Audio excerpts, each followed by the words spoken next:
বিসমিল্লাহির রহমানির রহিম। আসসালামু আলাইকুম, সবাইকে স্বাগতম আমার চ্যানেলে। আমি তানজিনা। শুভ সকাল আমার ভিউয়ার্স, আপু ও ভাইয়ারা, তোমরা কেমন আছো? অবশ্যই ভালো আছো, আমিও ইনশাল্লাহ ভালো আছি। আজ সকাল থেকেই শুরু করে দিলাম ব্লগটা। আর সকাল থেকেই তো বৃষ্টি, গতকাল রাত্রে থেকেই বৃষ্টি হচ্ছে, কিন্তু রাত্রে এতটা ছিল না, সকালে অনেক জোরে বৃষ্টি নেমেছে ঝুপঝুপিয়ে। তারপর তো রান্নাঘরে চলে গেলাম। রান্নাঘরে গিয়ে আমি সকালে নাস্তাটা তৈরি করব। আমি আলু ভর্তা বানিয়ে ফেলেছি, গতকালকের পোস্তা ভাজি ছিল সেটাকে গরম করেছি। আর ডালের বড়া বানাবো। গতকালকে তো কেউই ভাত খায়নি, অনেক ভাত রয়ে গেছে। মনে করলাম সকালে পান্তা ভাত খাই, বৃষ্টি হচ্ছে মনে করেছিলাম খিচুড়ি রান্না করব। পরে দেখি না ভাত অনেক রয়ে গেছে, তাই পান্তা ভাত সবাই মিলে খেলাম। সবাই কি, আমি আর আমার হাজব্যান্ড খেলাম। সারামণি, তারপরে সাবা, সাইদুল, তোরা আর এই পান্তা ভাত খাবে না। তারপরে বুড়া তো ভাজতেছে, আমার হাজব্যান্ড তো খেতে বসে পড়েছে। তাড়াতাড়ি করে বুড়া ভেজে তাকে দিলাম পান্তা ভাত দিয়ে খাওয়ার জন্য। তারপর আমিও খেতে বসে পড়লাম। আলু ভর্তা দিয়ে শুকনো মরিচ সাথে আছে আলু ভর্তার পান্তা ভাত খেতে খুবই ভালো লাগলো। আর ছেলেমেয়েরা তো ঘুম থেকে কম বেশি উঠেছে, সাবা আর সারামণি উঠেছে, সাইদুল এখন তুই ওঠেনি। দেখি ওরা উঠে কি খায়। ওদের তো খাওয়ার কোনো মানে নেই। কেউ চা খায়, কেউ পাউরুটি খায়, কেউ শুধু লেবু পানি খেয়ে থাকে, যে যেটাই খাক। কিন্তু আজ সারামণি আমাদের সাথে পাউরুটি আর ডিম ভাজা খাচ্ছে। ও পাউরুটি খাচ্ছে, সাথে ডিম ভাজাও আছে। আর আমরা পান্তা ভাত খাচ্ছি। আর সাবা কী খাই বলতে পারি না। দেখি ঘুমি থেকে তো উঠেছে।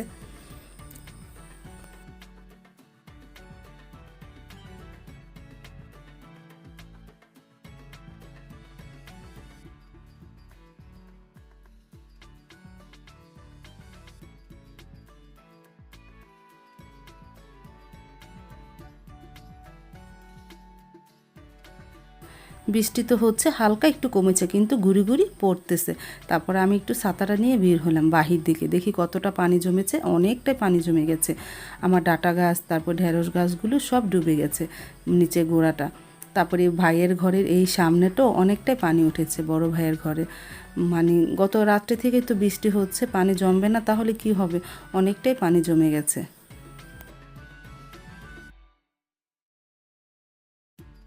তারপর দুধওয়ালা আসলো, সারামণি বলতেছে আমি আজ দুধ রাখবো। তারপর সারামণি দুধ রাখলো।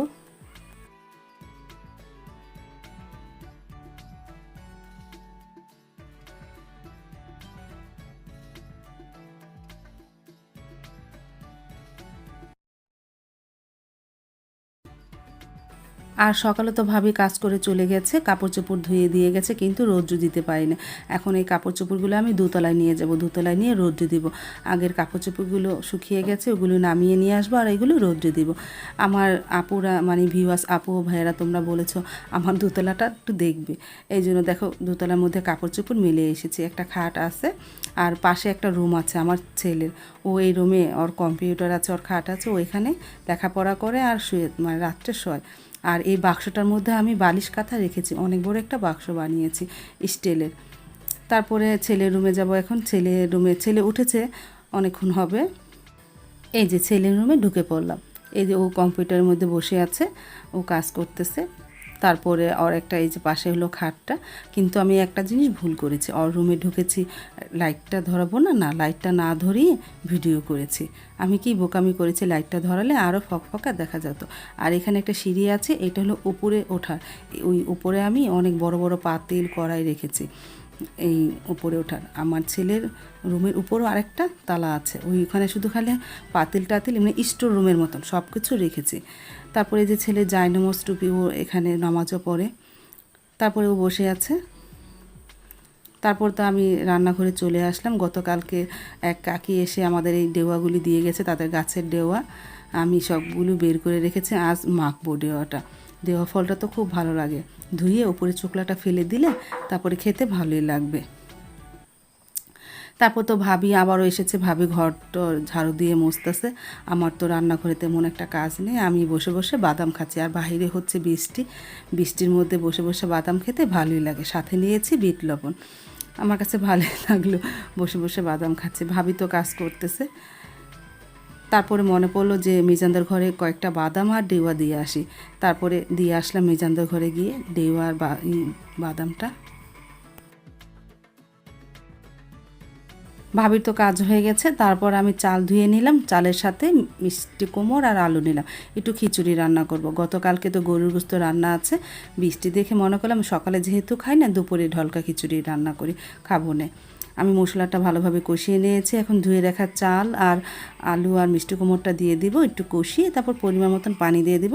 আমি ঢলকা মানে নরম খিচুড়ি রান্না করব। তারপরে খিচুড়িটা বসিয়ে দিলাম।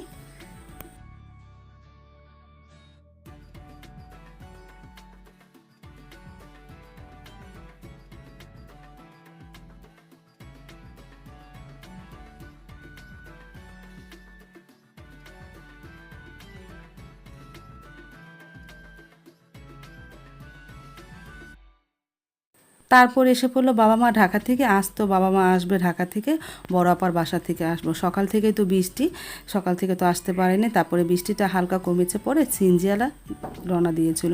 তারপরে বড় আপার বাসা থেকে বাবা মাকে নিয়ে আসলো, এই যে এখন নামছে।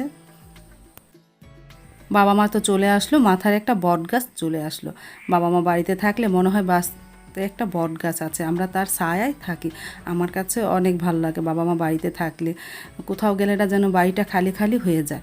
তারা প্রায় অনেক দিন বেরিয়ে আসলো ঢাকা থেকে, এখন দেশে এসে পড়লো। আমার কাছে ভালোই লাগতেছে, দেশে চলে এসেছে আমাদের বট গাছ। তারপর তো আমি ডেওটা মেখে ফেললাম। এখন বাবা মাকে দিয়ে আসবো একটু, আর আম কেটে নিই, আম কেটে দিয়ে আসবো। তারা একটু মিজানদের ঘরে রেস্ট নিক, তারপরে ডেওয়া আর আমটা দিয়ে আসি।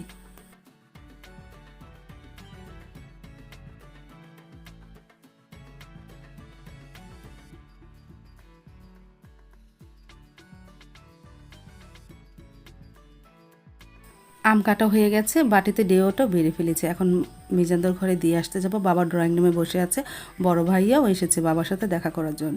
বড় ভাইয়া ড্রয়িং রুমে বসে আছে। এই যে আমার ডেওটা দিয়ে আসলাম। এখন ভাইয়াদের বললাম, বাবাকে বললাম খেতে, তারা খেয়ে নিতেছে।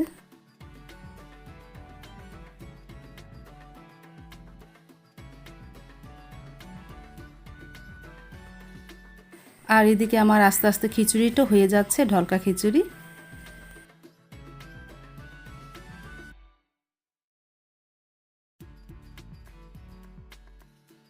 খিচুড়িটা প্রায় হয়ে গেছে। আমি এখন রসুন ও শুকনো মরিচ দিয়ে বাগার দিব। আজ আর বেশি কিছু রান্না করলাম না, খিচুড়ি রান্না করলাম। আর গতকালকে তো গরুর গোস্ত আছে, তাই দিয়ে খাবে। আর আজ মানে বাজারে যেত, বৃষ্টির জন্য যেতে পারেনি বাজারে। তারপরে আমি ডিওয়া মাখা বসে বসে খেয়ে নিতেছি, সাবার জন্য আর আমার হাজব্যান্ডের জন্য রেখে আসলাম। আর বাজারে গেলে মাছ রান্না করতাম, কিন্তু বাজারে তো যেতে পারলো না বৃষ্টির জন্য। মনে করলাম খিচুড়ি রান্না করি। আজ বাবা মা মিজানদের ঘরে খাবে, আমাদের ঘরে খাবে না। কালকে বলেছিলাম ইভাকে যে আমাদের ঘরে যেহেতু আসতেছে, আমাদের ঘরেই খাবে না। ইভা বলতেছে না, মিজান কালকে বাজার করেছে, যে না ওদের ঘরেই খাবে, সেজন্য ওদের ঘরে আজ খাবে, আমাদের ঘরে খাবে না দেখে এতটা ঝামেলাও করলাম না। তারপরে সারামণি চকস ভিজিয়ে রাখছে দুধ দিয়ে, ও তাই খেয়ে নেবে। তারপরে তো দুপুরে খাবারটা খেতে বসে পড়লো আমার হাজব্যান্ড, গরুর গোস্ত ভুনা আর খিচুড়ি। আর মিজানদের ঘরে একটু খিচুড়ি আর গরুর গোস্ত দিয়ে আসলাম, খেয়ে নেবে নে।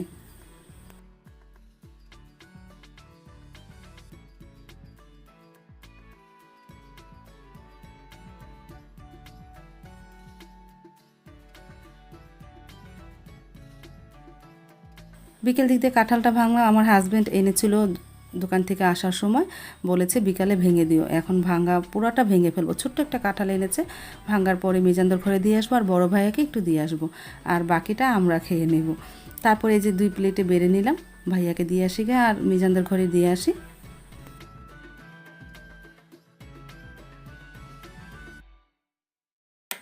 তারপর সারাবণীকে দিলাম, ও কাঁঠাল খেয়ে নিতেছে, ও তো আম কাঁঠাল খুব পছন্দ করে।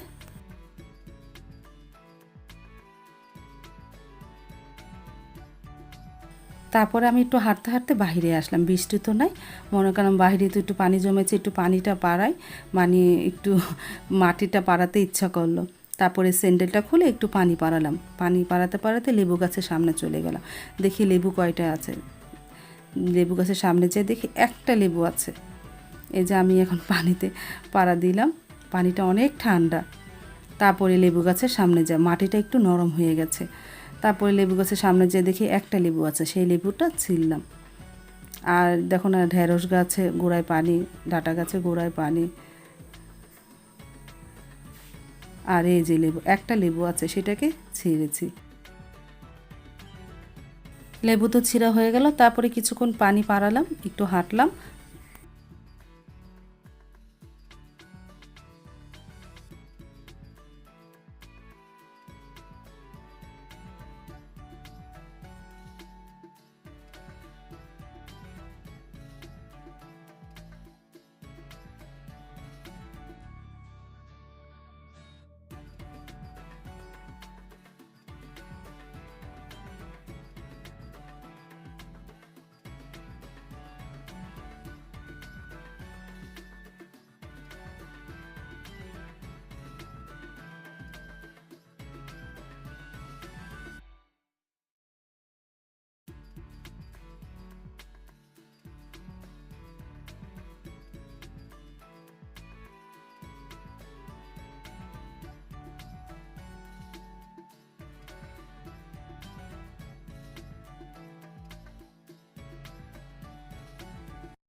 এখন এই লেবুটা নিয়ে মিজানদার ঘরে দিয়ে আসবো বাবা মাকে। আমরা তো লেবু খেয়েছি, মা বাবা তো ছিল না বাসায়, আজ এসেছে, মনে করলাম ওই ঘরে দিয়ে আসি। বাবা তো লেবু পানি খায়, বাবাকে দিয়ে আসি।